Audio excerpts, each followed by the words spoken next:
I say yes, but actually, this is the only one that actually talks about urban. Most of them are like book stuff. Or, this is very. This is all things San Antonio. No, that's my jam. That's. Ken just started off all things San Antonio. So we're doing a cold opening this time. Thank you all for tuning in to another episode of All Things San Antonio. This is your favorite realtor and co-host and host, and this is Brad. This is Brad, your other second favorite. And we have our repeat offender, Lorenzo Gomez with us today. Thank you again for coming in again and talking all things San Antonio. I love it. In our little, just kind of our cold open, we're talking because we just had a great, I want to kind of continue that conversation. We were just talking about Prince from Maria Monte over on Huebner Road. He just came in and talked to you, so you'll see an episode with him. Go check him out. And his energy was everything, but we were talking, like, the way that he started his business, which is interesting. He never had owned a restaurant, coming to the United States and then going and reading books to open a restaurant. It's incredible. It's like, but he also mentioned some things about our urban core. Yeah. And our lack of a food scene a little bit and everything. Yeah. I know that he didn't want to put us on blast, but like it is, the real is real, right? I think the only way to get better is to call out what needs fixing, and there's a way to do it, respectfully and all that. But I'll just to build on that point. I've often wondered why, we have at the Pearl Brewery the Culinary Institute of Americas, which is it's this epicenter of chef goodness, but you don't ever see cohorts of them graduate and stay and open up the next big thing. You get one every once in a while, and I just think to myself, what is the reason for that? Is it lack of capital? Is it a lack of support? But to his point, this should be the place where they graduate and start, and for some reason they're not. And so there's clearly some deficiency somewhere in our city if that's not happening. But that's a huge asset to our city, at least in the culinary world that we have. That for some reason it's just something missing. I don't know what it is. I would say a lot of it is probably lack of capital. They graduate there and then go work as a chef at a restaurant that's already established, already opened. Yeah. I wonder how many graduates go out. Their next step is to open a restaurant. I don't know. And this is all anecdotal from my end, but I heard that a lot of them go to, I think it's either Memphis or Nashville, and that they start restaurants there. Now I know that I believe it's Nicola from Jerk Shack and Johnny Hernandez are CIA graduates, but they're not graduates, I believe, from this CIA. I think they went from the New York one. Could be from here, but I think the fact that I can only think of two of them, in the city. I had never even thought about that, like if we even had one or not. Yeah, I think it's a problem. I think of them. The CIA really should be what Stanford is to Silicon Valley. It is producing the next founders. They're all waiting to start that next concept, and you have this talent pool. And I think we're just not maximizing the talent pool. But I think you're right, Brad. I think access to capital is probably a big part of it. And there's such a failure rate in restaurants. There's not a line of investors like, hey, take this money and go open something. It's so true. It's so true. Even in real estate, in sort of my short time in real estate, I've heard that often. Oh no, invest in the building and the dirt. Don't invest in the operator. Well, even McDonald's doesn't invest in the operator. They invest in the building and the dirt. And that's how they make their money. Yeah, it's a great point. But I think to Prince's point, there's something holding back the scene. And the scene it could be more robust than it is. And I think that's really what we all want is thriving. But does that go back to because of the sprawl of the city?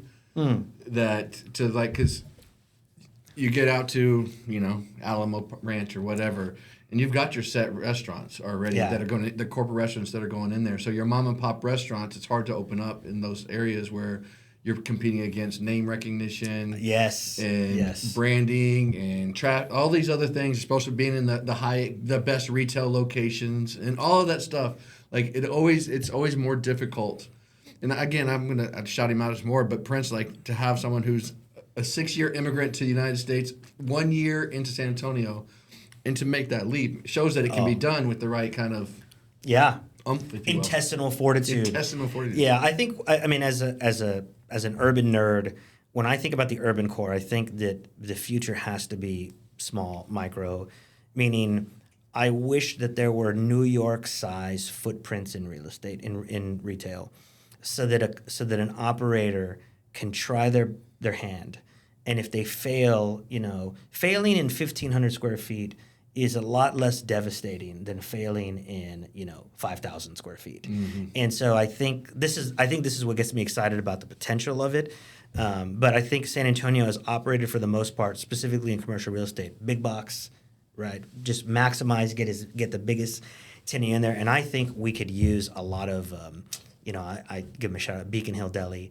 This is It's so fun. It's crazy. My daughter just went there and she's like literally like pounding it into me. Yes. Their chicken Caesar wrap. It's a great, but you walk in and it's like I'm in New York. Is it like because it's where she was trying to explain to me? It's like where Casimir's and all that used to be, in the day. No, well, actually, I think so. It's really the roundabout near Chris Madrid's. Yeah. So that little area is this really cool up and coming, little district that's forming there. But I love them now. I wish they were open more. Their hours are probably Thursday through Sunday, but they're incredible. In every category, the vibe is just great. The food is incredible, and you can see a little glimpse of what could. But the footprint is tiny. Like you really can't even dine in on the space. There's another one that I was just telling you guys about before we started. That's going to open up called Lover's Pizza. Yeah. And that is also a tiny footprint, and I love it because you're going to go in there. You'll be able to sit down, but it's not this vast, cavernous restaurant. And I think that he and that they'll be able to sustain themselves because they didn't overshoot the square footage. So I'm excited. I think, and there's going to be people that will comment, this guy's trying to make us New York. I'm not trying to make us New York, but I think there's some things that are really. I love New York. I love the city of New York. That get beyond you're born here in Texas, prejudices against New York City. Yeah, the Pace started. Pace started in San Antonio. Yeah, they started the New York City. Yeah, this stuff's made in New York City. Yeah, hey, that guy can sell. Yeah, exactly. but to your credit, there are elements that are awesome that also apply here. Absolutely. And I think that several, I think it was 10 years ago, the city was doing, before HEB did their floors, HEB downtown, there was an RFP out and they were going to do $1 million, and they wanted a grocery store downtown. And as someone who, I used to live at the Majestic several years ago, I'd have to go to Lincoln Heights. There was no grocery store, and I always thought, I wish someone would just take the $1 million and just open up 3 little shops, a little butchery shop, a little produce shop, and then a little sort of general merchandise, and have that neighborhood feel where you can go get your slice. And I think that's what I think could work in San Antonio, because San Antonians love a neighborhood feel, but also the entrepreneur that orders the incorrect number of lemons in that produce shop is not going to go out of business. If he orders a truckload, right, to fill up that big warehouse that he would take, that could potentially ruin him. And so I think that I love places like Beacon Hill Deli that are showing San Antonio, hey, we can do this cool, smaller footprint, but it's super oozing with character. It's integrated into the neighborhood, and the product is just out of control awesome. So I think that it'd be interesting to see. I just went to the market forecast, the real estate market forecast with Dr. Dotzer out of A&M, and one of the things that he projects in the near future, especially with interest rates probably staying, yada yada, that we've had this size increase from the 1950s of homes of being of about 1,500, 1,300 square feet. Oh, wow. To be about 3,000 square feet, maxing out in the 2010s, if you will, early 2020s, and that because of cost of building and all these other things, that you're going to see this decrease in size and people saying, I can live in 17, 18, 2,000 square feet. And I wonder if we're going to see the similar, like you say, these smaller restaurants and everything, that the affordability of it, we're almost being forced into that, but it also creates a dynamic that also is more enjoyable at the same time. Yeah, I think that what's going to happen, well, especially I can't speak for outside of 410, even though I think that the model could work. But you see it especially around the Pearl, because that dirt is so valuable now. All of the developments are more dense. They're a little bit more vertical. And so and people are just going, you know what? I actually like not having this huge yard to mow and having all these things to take care of, and it's a tighter footprint. And then the city becomes your patio. and the city becomes your backyard. The parks matter more. The neighborhood restaurant matters more. And so I think that, and it's not a one size fits all, but I think that it's been missing from our city. And I think if you grew up here like myself and you never experienced it, it's easy to throw stones at it. But when you experience it in a city like a New York or London where I lived, you go, hey, I would love this back home. There's just nowhere for it. But I think, to your point, we're seeing the trend of going smaller, and I think it's great. I think that, there are so many huge houses. Like, it's not like we're, Some big houses. yeah, we're not missing that. What we're missing is the small stuff. And even, again, I feel like there's outside forces that are kind of forcing the same behavior. Yeah. And it even goes to with this last election and everybody's Make America Healthy Again. Yes. And this push to have less processed foods and having those lemons, perfect Yes. order, and having just a natural little grocery. I think Pullman Market's a good example of how it can survive. It's expensive, but it's expensive because of where it's at. But you can duplicate that into more Yes. affordability in different areas, and it goes back to just having a bigger supply. I think too. We just talked to Prince at his restaurant. Like, he has 2,000 square feet, the whole thing. Yeah. He has no walk-in No cooler, walk-in cooler, no deep freezer. freeze because of Wow. size. So he has fresh delivery every day. Wow. All the his food is food, yeah. fresh, Yeah, that's incredible. Well, also, which is hard to manage. that's hard to manage. It really yeah. is hard to manage. Yeah. Well, and he's operating in the constraints of the space that he Yeah. that he was given. But I think that he's sort of proving the model.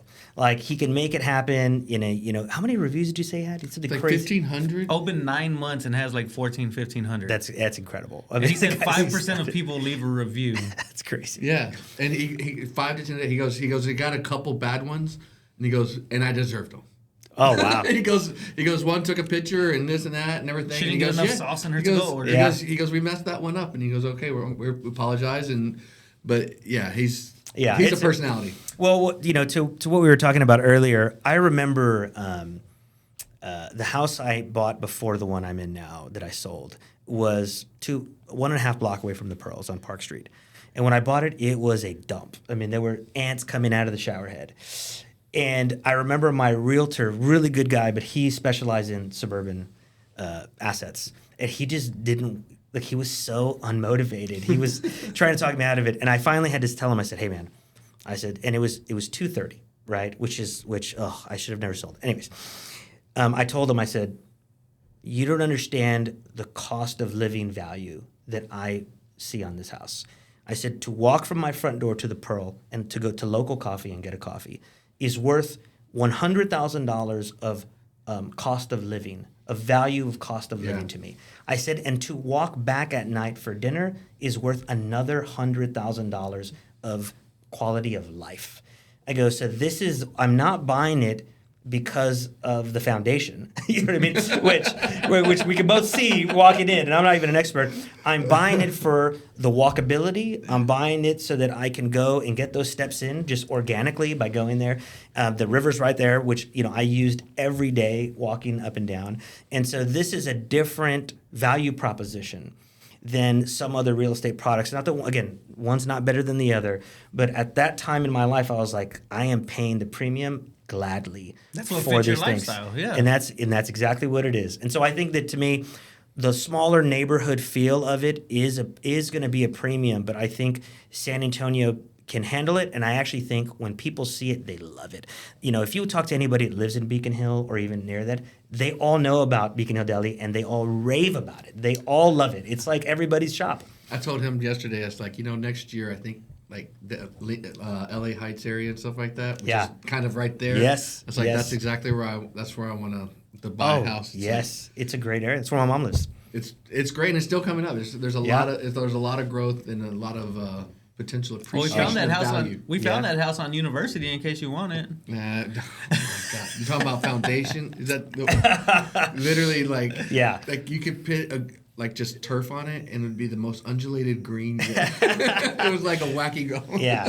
That's the problem. The old houses, it's a whole other can of worms. You can see it's funny because there's pier and beam, and there was a beam there's a beam there, and in between each beam, it was it was crazy.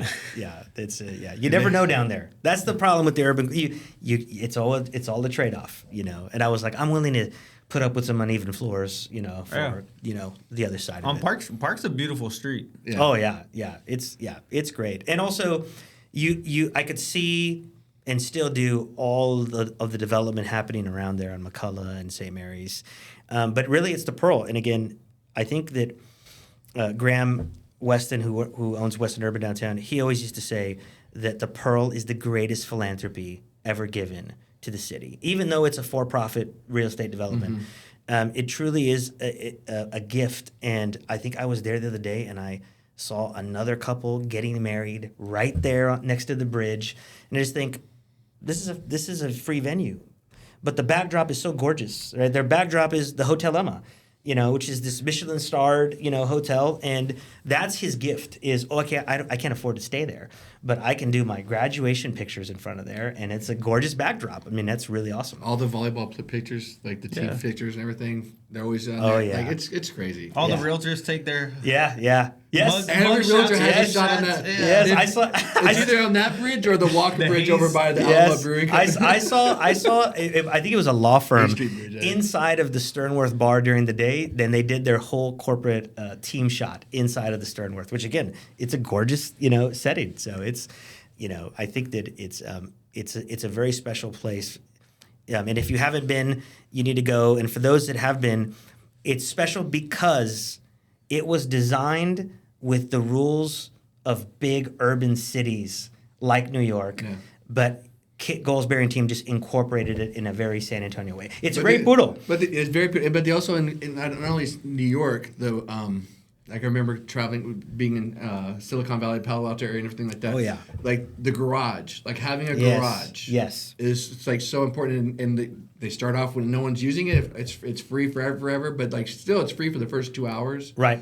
And like that's something that the first time I ever saw was in Palo Alto, where there's like a parking garage that was free to go to, and all the stores and everything around it. Yes. It was all part of the same development, and they paid for that as well, so they'd have people to come down to have a place to park. Oh, it's great. It really is. And you're seeing it now, and it's like it's funny watching. It's not funny, but it's like it's great to see it expand out to the where the creamery is and Tin Top and all that.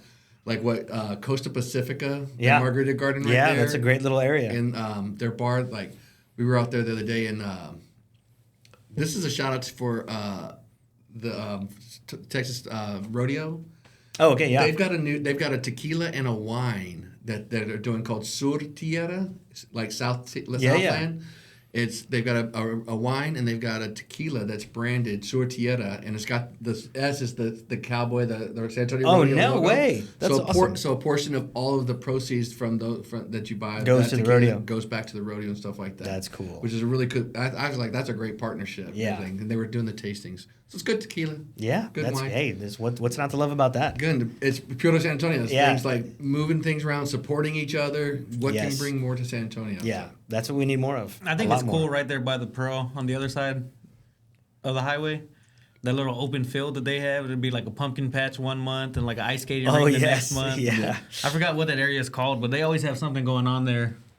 Yeah, I know exactly where that is, and it's the sad part is eventually Oh, it'll be a building. It'll one be a day, building, yeah. but I think that they've activated it really well, and I think that activation is one of if you shout out to Andreas Andujar from Hemisphere, he's the king of activation. He's constantly thinking about how do I get people on the premises, keep them here, let them enjoy the day, make a day out of it, and I think that we need more thoughtful activation like that, because it's just a parking lot, Yeah.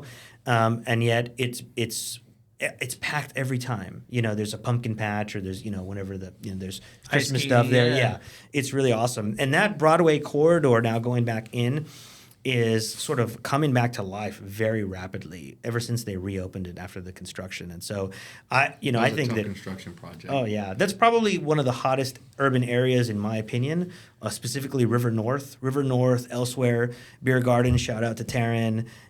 Make Ready, all the stuff they're doing there. I mean, that is a really great zone. I hope Sam's can hold on to their place long enough. I think they Sam's can. Burger Joint? Yeah. Like It's an a icon. cool little, yeah. It's an institution. Well, that's it's funny, Brett. You bring up one of the things that I often complain about is the lack of a live music district. You think about Austin, right, downtown. It is, La Zona Rosa, Stubbs. I mean, there was just so many places to go see a show. And we don't have that. If the Paper Tiger's probably is a staple. You have Lonesome Rose, but they're all sort of scattered. You used to have St. Mary Street. St. Mary Street back in the day, it was like hard rock, rock and roll. Like San Antonio was known as a music city for that genre of music. I'm just putting the challenge out on your podcast to say to Look any at that camera right there. To any developer, all you need is 4 or 5 small venues, and you would just create the live music district. I actually think Hemisphere should use their old historic houses. They have a lot of them on their property. It's really hard to activate, and I think at least as a stopgap, they should do live music there. Again, that's just my ideating, but to have Sam's Burger Joint, I've seen so many shows there, but I always imagine if you could pick it up, forklift it, and put it in the middle of 4 or 5 other venues that were all walkable. I mean, you would have a scene like that. That's actually something that people enjoy, you know. And anyways, it's just these are the things that I always think about is what is missing. You think about where are these chefs going from CIA? Why don't we have live music in a district? These are that when someone finally does it, I know, I'd bet one cheeseburger that it's going to succeed. That's like one of the things. Like I thought Nashville was so cool. Like you just walk down Broadway. That's right. And every restaurant or bar or whatever it is opens up, and the live music is right. Like walking down the street, you walk by so many different bands. Yes. Yeah. Well, and it's funny we have it. I always play the mental game of if I could, if I could just magically forklift places and put them next to each other. I'd put Lonesome Rose next to Paper Tiger, next to Jazz Texas, next to Carmen de la Calles, right? And you would just you would have such a diverse, musical options for anybody that wanted to go make a night of it. Even the country one up in Helotes. Yeah, exactly. Yeah. Even the Cove too. Like even the Cove is a great one. Yeah. Yeah. And it's funny because we do it's called La Patrona now on Broadway. It used to be Beto's. They used to always have a live guy, someone singing there, right there next to Rebar and all of that. Oh, and yeah. You see them every now and then. You down at the Pearl, but you don't have like I said, like a little hopper, like a bar hop. It's hard to bar hop in this town. It's really hard to bar hop. Yes. And I'm not a bar hopper anymore, but my kids do. Yeah, exactly. Well, and for that, for them it's every weekend. For us, it's once in a blue moon. Yeah. But it'd be nice when we had the hankering to go down and let's just hit the spots, or that one's busy. Let's go to the next one. There used to be all kinds of places. Right there where Mulberry and Broadway, there was La Louisiana restaurant. Yeah, on the side they had La Lou, which had a little jazz band going all the time. When you think about the infrastructure, and not to veer off in a controversial world, but the symphony has had a lot of ups and downs, but what they represent is music infrastructure. We have world class musicians here that when they're not playing for the symphony, they're doing side gigs. Mm-hmm. They're doing teaching people's kids, giving personal lessons, and so we actually have this sort of sleeping giant of musical talent that could support this type of district and this type of sector if we actually had some intentionality behind it. But I just think it's missing, and I just remember having to go to Austin when I was young for every show. If my favorite band was coming to town, most of the time they're going to Austin, and so you have to go. And there's no reason why we can't have them there. But what kicked it off was Sam's Burger Joint. I mean, it's a legendary. It's exactly the vibe. It's everything you want. I would just forklift it and put it next to a couple others.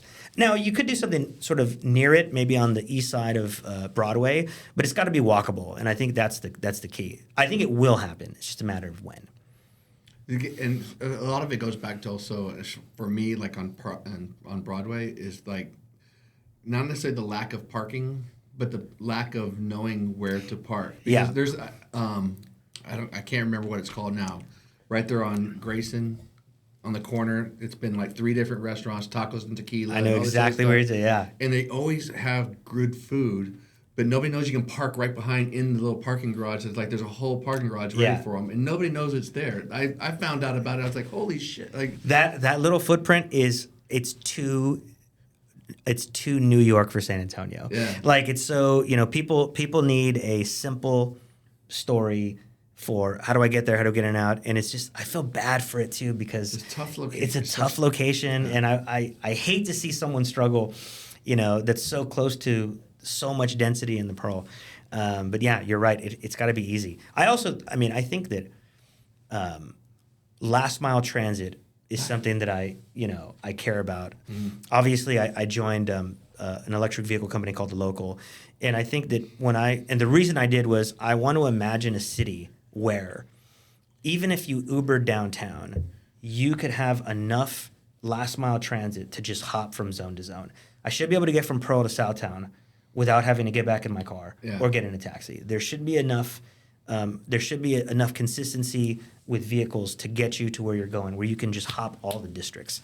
And I don't think it's that unreasonable, and I think it's achievable. But that will be it will remove so many barriers of people that want to go down there. Because you go down there and you go, oh my gosh, I sort of have to stay in my zone. Because if I had to struggle to get parking here at the Pearl, I don't want to do that again in Southtown. I got to get back and then find a new. You just want to go once and just get it done. We talked about that. We were talking about something else. We're like, man, if you go there, another $20 parking spot. Exactly. You go there and you walk here, and then you're like, man, now I got to get back to my car. How do I get back? So this is I'm assuming will end up being a competitor of yours when they get here. But when do you think? Because Austin has them now. When do you think Waymo will be in San Antonio? Yeah, because that's kind of one of the answers to it is having like that type of taxi, if you will. I think. Well, first off, I welcome it. Yeah, I think always more. Actually, I think that what consumers want the most of is options. I want you to give me a lot of options, and I'll pick the one. I think that what I like about being in the electric vehicle last mile game right now is we're sort of pioneering it. And so we're figuring out, it's very much like when Uber and Lyft came, not the city, we didn't know how it was going to work. We didn't know how the city was going to react to it. So the city, I thought, was very wise in being a little conservative. Now, eventually, Ivy Taylor wrote bad policy that chased him out, but we got it fixed. But I think with the electric vehicles, we're being very intentional and thoughtful, and I think it's proving that it can work. And from our day-to-day operations, we're seeing people love it because they view them as fun. They don't view them as actual public transportation. It's more, I compare them. The stigma, yes. Yeah. I compare them to the tuk-tuks in Thailand. Like you just hop on a tuk-tuk and you go and it's, there's lights everywhere. And it has more of that fun vibe than I'm taking a public transportation service. And I think that's what is going to be the tipping point for it here. They have room since we're losing the horse-drawn carriages. Yeah. I don't mind. I'm actually really happy about that. Yeah. I was going to say something on that last mile thing. But no, I think that'd be great. I think about, a couple years ago, Delilah and I went down to the Thompson for our anniversary, and then we wanted to go to Bohannon's to eat, which the walk wasn't terrible. Yeah. But looking at it, I was like, man, we got to walk through Travis Park. And I was like, hey, I don't want to take my wife walking through Travis Park. At certain times of the day. Yeah. Especially coming back at night after dark. It could be rough through there. That is a rough park. Yeah. Absolutely. That's what I was going to, anyways, I think San Antonio, and we also are learning because there's been a want. I look at the Lime scooters, everything, and the birds, and everything was done so chaotic. Yeah, shotgun. And we're in the wild west. No, there's no everybody hates the word regulation and stuff like that, but I don't want scooters in the Pearl, so we got to have some sort of ordinances somewhere. Yes. I agree with that. But I think that showed, especially with our younger generation, a want and a desire to have somewhere else. And it's Mothers Against Drunk Driving have done a great job over the last 40, 50 or however long that people don't want to drink and drive. They want to have the option of taking a car and doing this and that. And it's so much more affordable when we do have the electric in the Waymo. If we don't have, it's unfortunate. It's going to lose. Some people are going to lose their gig jobs and stuff like that. But I think it's. Yeah, I think the market will always sort of find an equilibrium where you can redeploy those people. But I think what it makes me think of is I think about guys like Prince who moved here, first from, what do you say he was from, Albania? Albania, yeah. Albania, then he was in New York. So he comes from a big metropolis to San Antonio. And I think there is an influx of people from cities like New York coming here. And when they come into our urban core, they see its potential. And then they realize, it's not easy to get around. It's not easy to park. There's not, they don't have public transportation like we did. So it's very frustrating, but they see all of the raw ingredients. So that's one population that is sort of discovering our city, but they see its talent. Then you have people like us that grew up here that, and we're sort of, we see it more than the average San Antonian, but most San Antonians have not been downtown in like 20 years. And so their brand and their recollection of downtown is all Travis Park. It's all bad, it's like, and so it's almost Travis Park or Tourist on the Riverwalk. Yes, or Tourist on the Riverwalk. Yeah. Yes, that's right. And so you almost have to have two efforts at the same time. One, to sort of welcome the people coming and give them a place to sort of take off when they land.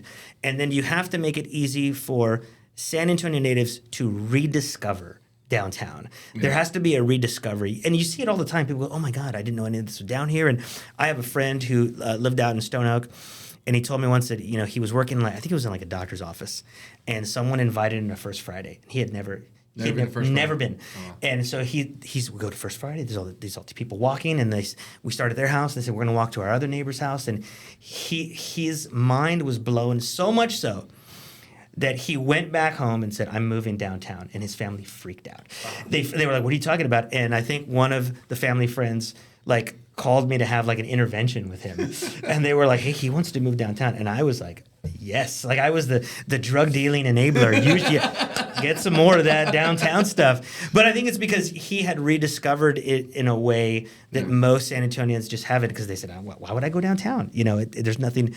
And it's evolving. It's in the middle of its renaissance, or it's about to have the renaissance. But hitting our golden age. We're hitting the golden age. And so I think that we just have to be mindful of what those do you think? What do you think what do you think the result would be if the schools down there? Oh, because that's the hard part. A lot of people would love to live down there, but they don't want to send their kids to the schools. SAISD school. Yeah. Okay, that's a great question. It used to be the number one objection that people would throw out there, and I would say that there are a lot of really good schools now that are affordable. This is a very controversial 100%. topic, but which is fine because I'm not in education. You have sort of public, and then you have charter, which charters are technically public schools, but I think that both categories have elevated the education landscape. And so if you're in the urban core, there are a lot of public schools like Advanced Learning Academy and Cass Tech that are downtown that are incredible. They're incredible educations that you could proudly send your kids to. Then you have the charter movement. There used to be, or there still is, a nonprofit called Choose to Succeed. And their whole goal was to get, I think it was 5 high-performing charter networks into the city. So IDEA, KIPP Academy, Great Hearts. 4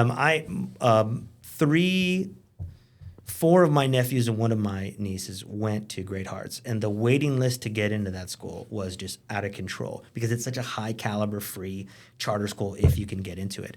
And so I think that it is a way more overcomable objection today than it ever was in the past. I grew up in charter school, so yeah. Yeah, I mean, I went to Tafoya, which was the first sort of magnet inside of SAISD, and Health Careers, which you could argue is an in-district charter for Northside. So I was the beneficiary of that. But I think, again, to earlier, it's just giving parents options. Yeah. And I think parents have way more options than they did. So I would say that if that was someone's number one objection, I would say that it's very overcomable today. They just need to do more research. They just need to do more research, yeah. But like everything in San Antonio, we do not do a good job of marketing what we have. So we're the worst storytellers in every category, whether it be education or business. And so I think it's one of those areas yet again where it's like somebody needs to throw down some true marketing effort to educate people on it. There's an all-girls school over there by Woodlawn that I hear amazing things about. I forgot the name of it. Yeah, it's the Women Leadership Academy. Yeah. So actually, there's a men's leadership academy. There's a men's leadership academy too. That was the old Wheatley Middle School. Yeah, it's over there. And actually, Brad, you just reminded me of a huge important part. I think this is gold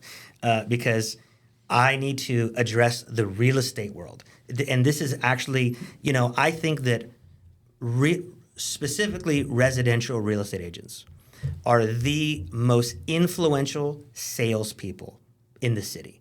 And so here's what happens. We're recruiting a hotshot executive. We put them in with real estate agent, and they come from New York and they want to live in Beacon Hill. Most real estate agents are going to say, yeah, this is great, but these schools are bad. And they're going to drive them out of that neighborhood into what they know is a good school, which is Northside. And so we almost, like if I was in the marketing world to fix this problem, I would specifically target residential realtors. And I would say, look at all of these education options, because right now what they're doing is they're the ones actually dissuading a lot of the urbanism, because all they've ever been told is schools are bad. Go out here. And I think that we need to rebrand that. I also think it's the same, not to be really, really controversial, I think it's the same thing we do with the Spurs. I think that you get a young, new draft, and they drive them straight out to Dominion, and they should drive them straight to the Cellars. Yeah. I think that a young Wemby in Dominion is just asking for him to get traded, right? Because you're basically on you're in a gated cell. Yeah. Right. Mm-hmm. Get him at the Cellars. Get him in the community. Yes. I remember going to Howl at the Moon back in the 90s, and Terry Cummins was behind it, sitting there at the same place. Like, everybody was out there together. There were some players that lived in the Cadillac lofts. Yeah. Yeah. Who was the Australian guy? Patty Mills. So Patty Mills lived in Southtown, right there, like right next to King William. And you would see him all the time out there. And I heard through the grapevine that, he sort of accidentally discovered it and was like, WTF, and immediately bought a house there. I actually think Pop lives somewhere in Southtown in one of those condos. And so there, I think we underutilize that as a sales tool. When if you're the, the hot next athlete and you're young, you should not be in Stone Oak. You should not be in the Dominion. You should be where there's a super cool vibe of community, of things to do. And it's not that I'm against those places, but those places are for married and 3 kids, right? It's boring. Not for a 22-year-old who's got, $50 million or whatever it is. So what you're saying we need to do is create a development downtown, get Wemby some ownership in it, 100%. Advertise that he lives there. Yes. That's a great idea. But as they develop, like, if we do the Spurs, as they do the Spurs development downtown with the multi-use and all that, that should spur more of that growth around downtown, and hopefully some of the players would want to be down that direction. Yeah, I think so. I think that it's happening. I think that when they get down there and it's all done, they'll see it and they'll go, oh man, this is where I want to be. I think that right now, though, I wish that we did a better job of giving them options and saying, hey, if you want to be secluded, if you want to be secluded in the Dominion, that's fine. But also, if you want to live down here, Tim Duncan's wife lived downtown. I think he met her downtown, so she was an urban person, and so I think that for a certain demographic of these athletes, they want to be in an urban experience because young people go to New York to have their Sex in the City moment. Yeah. You move out of New York when you have the kids and the dog and you need more space. And so San Antonio has been a one-product city for so long. And the one product is the 3-2. Got the 3-2 with the big yard. And I think that, because I always view it from a talent recruitment perspective. And my worry is that you're going to get the next Wemby who goes to Austin, is taken there by his friends, and comes back and says, I want you to redo my deal and allow me to live there and work here. And when that happens, that will be a disaster because that urban environment is made for young people and ours is not. But they have a serial killer and we don't. Well, yeah, yeah, that's true. They do have a serial killer. Yeah, I think they have a little bit of a meth problem too. So I would call out their homeless problem, but ours is like Nobody's immune from no one's immune for that one. No, that's true. Yeah, it's amazing how all of them have turned into like great violinists as long as they have a big sound system that's pre-recorded like theirs. Like they have their kids up there. Yeah, that's awesome. It's like the greatest one. I love it. Yeah, I was gonna mention. I saw the dude. We went to on my birthday. We went to eat at Bohannon's, and then there was a guy across the street he had all the speakers playing the violin, and the next ain't day playing the we saw him at the I think he was. Like, he was pretty No, legit. he's not. No, That's he's not. hilarious. There used to be a guy when I worked downtown who was always painting, but what I respected about him was I never saw him panhandle once. He was just always to himself and drawing, and I always wanted to chat with him. I just never wanted to, I just wanted to let him do his thing. There used to be the guy down there doing like spray paint art, Yeah. making like yeah. galaxy looking pieces. Yeah, and well, there was things the like Elvis that. guy. May he rest in peace. Passed Yeah. away. Yeah, The Spurs Elvis yeah, guy. he was famous. Yeah, Yeah. yeah. We've got our characters. Yeah. We Now have- we're Yeah. just left with the Sucia. The Fiesta Sucia. Oh, the Fiesta. Yeah, hey, she's thank God they didn't ban TikTokers. Her livelihood would have gone away. Hey, that was a bad 12 hours. Yeah, it was touch and go there for a second. It came back, though. Yeah. It came back a little different. I haven't played around with it since it came back, but I need to. It's, I realized I don't like reels at all. Like the Instagram reels. Like, I don't know, for whatever reason. Well, it's not as entertaining because it's like all food. Because, like, my Instagram feed is just like every restaurant in San Antonio. You can reset your algorithm. Yeah, Yeah, but true. that's where I go for food. I go like Yeah. if I'm like trying to You figure out have where your I go there. If I just want to like zombie out, then Yeah. TikTok's But like great Prince for was that. talking about the restaurant page. It's funny because on Yeah. a Friday night when we're gonna go out to eat, I'll go on the restaurant page and be like, oh, what are people talking about? On What am I TikTok? missing? On Facebook. Facebook. Oh, on Facebook. San Antonio Oh, yeah. restaurants. It's a huge Facebook group. It's that 250,000. Yeah. And I just assume that's like everywhere. It's like is that like because he was mentioning how it's pretty abnormal like to have that kind of a local restaurant group be that large. Oh, that's interesting. Because it is a lot of. I don't know that like. No. You can make it break it in that. Group. I think it's I love that you brought this point up because I think it's one of the things.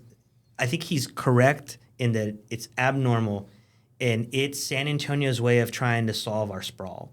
I think that in a city that has a sprawl like us, you almost have to have a mechanism for people to gather together because we really don't have a lot of density. Yeah. And so it's almost having to make up for a deficiency in how our city's designed. Which you'd never have a place like that in New York or Boston or Philadelphia. They just wouldn't need it because it's like they all know each other because they're all in the same row. They could get coffee or dinner in one of their restaurants, whereas in ours it really is. It's just so expansive. Yeah, because like over in the medical center, I'm never going to the medical center Exactly. unless I'm going to his restaurant. Most That's likely, yes. most likely. 'Cause, That's right. Like, it's not in my traffic patterns. So, like he talked about the restaurant that was there previously, the Chicken and Waffles place, which I'm assuming was Mr. C's Chicken and Waffles. Amazing food. They have one off like Shanefield 1604. I ate there once because it's too far to drive back. Well, we were talking to about go that that burger place over off Nacogdoches. I don't want to just name it because Yeah. it's just good. Yeah. But like you got to be really if you're going to be burgers. You have If to you're be going to get really me good. to go down outside the loop, down Nacogdoches to go to a restaurant, So it's this going to be tough because I just passed 10. This is what I had a food and beverage operator tell me this, and I think it's really interesting, and I just think it's worth bringing up. And he was saying that I'm sure there's exceptions, but for the most part, it's hard to do a non-chain restaurant in the suburbs because that whole ecosystem is designed for it's quick, it's safe. I'm not risking it. I have 5 kids in the back. My money, I've only got And this it's much just expendable money, and I'm and not how going to the waste it on urban some core place, yeah. the urban core is more for those unique, risk takers. risk takers, and I just thought that makes so much sense to me. Yeah. And I haven't studied enough to see if it's accurate or not, but it feels true because it feels like that's where they go. And it's also my worry about the chains coming into the urban core, which I know will eventually happen. We got Chick-fil-A downtown now. Chick-fil-A downtown. Well, we got Shake Shack at corner Mulberry. did you see the announcement about East Broadway? How they're they want to put a Louis Vuitton or they're high end Well, stuff got on it the east to side. Women's Yeah, that's true. That's true. Tacovas is great. Yeah, We got it to COVID. They had the best shopping Yeah. experience at Tacova. Like, I'll tell you what I imagine is so in my fantasy, I would love to pitch REI on the Mission Reach part of the river, a little bit south from Blue Star, but to do it like they do, I think it's the one in Seattle where they have that huge rock climbing enclosure, because that part of the river is actually for that kind of physical activity. A lot of people fishing, cycling, running. I mean, it's in that zone where you can just keep on going. Yeah. There's lots of people out there. So I wouldn't mind, that kind of chain on there if it sort of fits. It's just a matter of time. I actually like that it's not happening yet. Or just granola enough, right? Yeah, they're just granola enough. That's exactly. Well, the only reason I say it is because I know that all of those employees would be using that part of the river. For sure. So I go, they're going to be there anyway. And REO's a great company. We go there. We stuff our stockings at Christmas with socks. And the Smart Wool and Darn Tough. Oh yeah, I love it. Yeah, I take a mom and pop there too, but I think that I think that part of the river is different. It's very, very local centric, but it's very active. More active than on the Pearl side of it. Yeah, Pearl side it's interesting watching it grow, especially like we were talking about earlier, like where the creamery is and all that. Going at that direction. Even going up to was it your restaurant that you were on for a few months, Hook Land and Sea? Well, that's what La Costa. That's where La Costa. So Hooked Land and Sea. It's the same ownership group that had La Costa Pacifica, which is out 1604 and I-10 or something like that. And so the Hook Land and Sea, it was the wrong concept because they wanted you to order at the bar. Yeah, all one time, and all the stuff, everything there. And so they redesigned it was so smart. They have the bar next door also. So they redesigned the concept where everything sit down, waiter, take your server, waiter, waitress, take your order, but then they share the kitchen. They keep the kitchen for the bar. So a lot of their their burgers and things and all those sort of things that are more bar food, they're now producing and making and it goes to the bar. Oh, that's cool. And then they've got their tuna carpaccia still and everything, and the quesabirri tacos there are probably one of my favorite ones. Yeah. That's a great example because that zone is Pearl adjacent, but for some people it might just be outside of the walkable distance. That's why we need to solve this. You should be able to hop from that zone to Pearl to, East Grayson. And I think they tried to make it with the hop on, hop off trolleys. Yeah. The problem is they have to be regular. Yeah. I can't wait more than 10 minutes. 10-minute max. Yeah. It's got to be the next one is on its way. The next one is on its way. In order for it to be truly viable. And I think what we need to do as a city is sort of prove that you could do it in one little zone and then expand it from there. Which by the way, credit to VIA. What we're doing with the local is we're one of the subcontractors to the subcontractor that does the Little Runner for UTSA. So we're constantly running students and faculty from the data science building to the downtown campus back and forth. And the ridership is incredible. Tons of people use it. And it's just going to increase. As they build more colleges down there. Yeah. And so if you imagine expanding that and expanding it or doing another zone that's very similar, people will get it. You know who did that really well or does that really well? Disney. Oh, yeah. So Disney, we just went. That's a great example because they're moving bodies. Yeah, Nick just wants to talk Disney. Yeah. I'm a Disney person now. If it works, why not? You take the bus to the resort, to the park, and if you want to hop to a different park, or a different resort, you just get on that bus, head there. You move all around. But you're not waiting forever. No. Yeah, it's regular. 10, 15 minutes. Yeah, maybe. that's the key. And I was gonna say is as they keep building those schools and stuff and everything, that's gonna give us more density. Hopefully, if we could build some apartments down there to make it easy living for the students that are going down there, would be the next step. So I haven't spoken to anybody at TSA in a while, but if you track their holdings right now downtown, oh man, it is rowdy. They call it San Pedro 1, which is the data science building. They are almost topped out now on San Pedro 2, which is another building right next to it, both on the creek. They have the main campus that they've always had.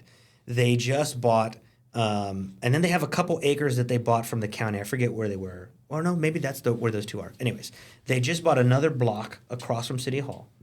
They acquired the Southwest School of Art on the north side. That's right. So that's the UTSA now. Yeah. And then One River Walk, which is I think the big square black building. So when you think about what they own in downtown now, they are preparing for the tidal wave of students. And nothing, I used to joke with Randy Smith at Western about this. What will change downtown marketing-wise is backpacks. you have to see young people in backpacks. And when you start seeing kids with backpacks camped out at all those coffee shops and working late into the night feverishly, that is going to be the tipping point, because you'll need a lot of student housing. You're going to need lots of housing in that zone. A lot of restaurants. A lot of restaurants. Because they don't cook. They don't cook. You got to feed the ecosystem. You got to exactly. That's right. A lot of alcohol. So you're going to see a lot of other amenities trail the student body population.